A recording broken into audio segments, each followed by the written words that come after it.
anytime too terribly soon until we're sure that your physical exam, or your restraint rather, is where it needs to be before you start sticking stuff in butts, right? Did you get that?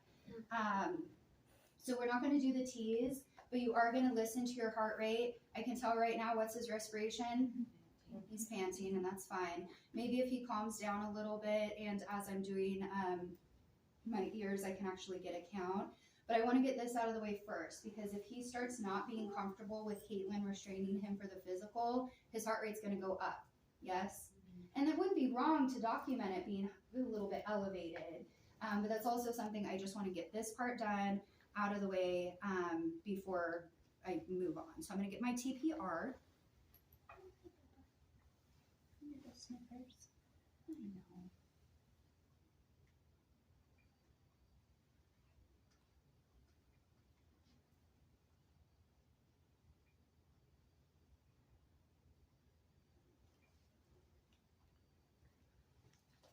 Okay, so he is at 200, which is a little bit high. All right, sir. So the next thing I'm going to do is really, and a lot of my physical exam can be done just by looking at the animal. So looking at his face, which I'm starting with, okay, I won't touch you, sir.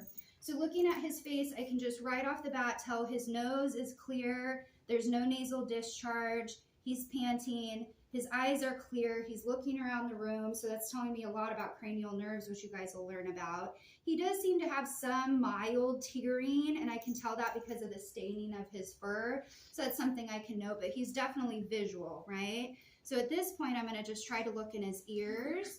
So I'm working my way from the front of his face to the back.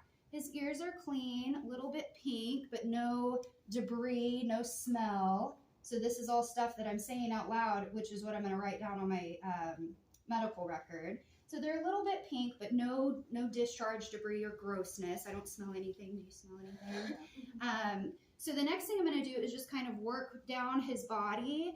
One of the first things I'll do with my skeletal system is just kind of feel his legs. I'm not squeezing by any means, but if he had some pain or soreness or whatnot, when I start to kind of mess with his joints a little bit, and if he gives me any type of reaction, I can note that too.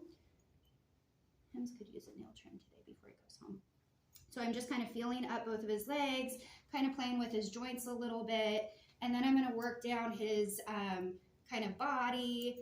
I'm just going to feel up his little abdomen. In small dogs, you can kind of do like a little taco hand, or you can come in and palpate. He's a little bit tense. He's a little squishy, but still tense, and that's just because he's nervous.